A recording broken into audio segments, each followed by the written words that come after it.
Welcome to the Wise Cut Podcast. We're here to break down complex ideas into insights you can actually use. Today, we're looking at Naval Ravikant, specifically his thoughts on how to, genuinely get ahead of almost everyone else. And it might not be what you expect. It's a really interesting take, yeah. Often quite different from the usual advice. We'll be unpacking his core ideas on self-improvement, progress based on his own insights. Okay, let's dive in. So Naval kicks things off by saying, look, to truly excel, to stand out, you absolutely have to follow your own sort of native obsession, your curiosity. You can't just copy someone else's goals or path.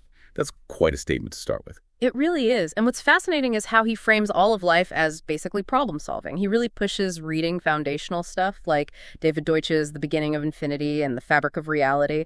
Says they actually rewired his brain. Rewired his brain. Yeah. So not just casual reading then.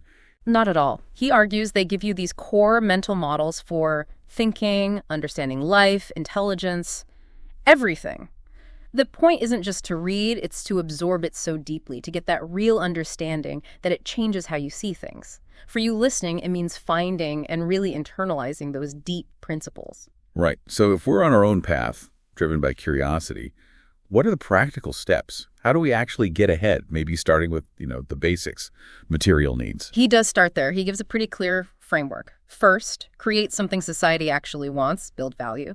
And second, accumulate knowledge, specifically the kind that helps you earn money. Okay, so make money. Yeah, but he sees money mainly as stored value. It buys you freedom, basically. Freedom with your time. So you can then help others or pursue what you really want beyond just making more money. Which leads him to the next big point. Which is? What money can't buy. What you absolutely have to earn yourself. Ah, okay. This sounds crucial. What's on that list? What can't money buy? His personal list has 3 core things: a fit body, a calm mind, and a house full of love. Let's take the fit body first. How do we earn that? The advice here is surprisingly simple, almost blunt. Work out hard, lift heavy weights, and crucially, don't eat sugar. Cut it out. Simple advice, maybe? But doing it. Exactly. He points out the challenge isn't knowing what to do, it's the discipline. It's actually doing it consistently. Showing up for yourself every single day. Okay, discipline for the body, but a calm mind. That sounds like a much bigger, maybe trickier challenge. He doesn't just mean meditate for an hour, does he? No, not at all. He describes it as being like meditative all the time. All the time. He sees it as a natural result, a byproduct of really deep understanding and strong personal conviction. You get there by thinking things through for yourself, really grappling with ideas until they're truly yours, not just repeating something you read. So less quoting philosophers, more building your own philosophy. Precisely. And he adds a warning about self-obsession. He notes that people struggling with depression are often caught in rumination, just thinking about themselves constantly.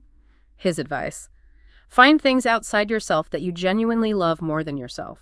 Could be kids, strong faith, a deep passion, something external. Interesting. He even flags therapy sometimes. Yeah, he suggests that sometimes modern therapy can become a bit of a trap if it just leads to years of circling back on the self without real breakthrough. Ultimately, he says, the less seriously you take your own ego, your own self, the happier and calmer you'll likely be. It's a challenge for you to look outwards. Okay, fit body, calm mind. What about the house full of love? That sounds really complicated, but you said he calls it easy. He does, maybe surprisingly. He argues it's the easiest of the 3. How can that be easy? Because the problem usually isn't creating love.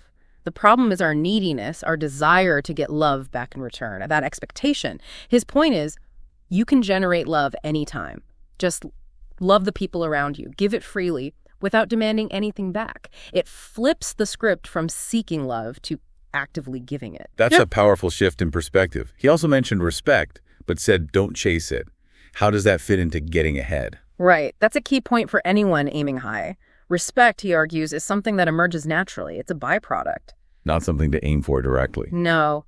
Chasing widespread public respect, like fame, he thinks often just leads to misery. He makes this really strong case that it's far better, far more meaningful to have the genuine respect of maybe 10 people you deeply respect rather than applause from strangers. So quality over quantity in respect. Yeah. Exactly. And it all ties back to self-improvement being this very personal, individual journey, driven by curiosity.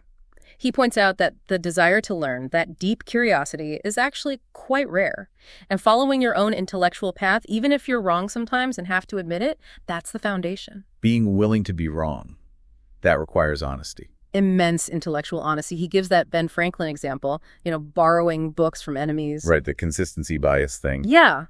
By getting them to do him a small public favor lending a book, Franklin made them act like friends. And because people want to be consistent, they started to feel friendlier. It shows how easily we can get stuck defending a position just because we stated it publicly instead of admitting we might be wrong. So seeking truth honestly for yourself is paramount. So pulling this all together for you, our listener, Naval's message seems to be that getting truly ahead, standing out from the 99%, isn't about external stuff like fame or following set rules. It's much more about cultivating these internal states, fitness, calmness, love, and relentlessly following your own unique curiosity with a genuinely open mind. Which leaves us with a pretty powerful question to reflect on, I think. In a world that's constantly pushing you to fit in or chase likes or just consume, how much are you really listening to your own curiosity? How much are you challenging your own beliefs and building your understanding from the ground up? That's something worth chewing on.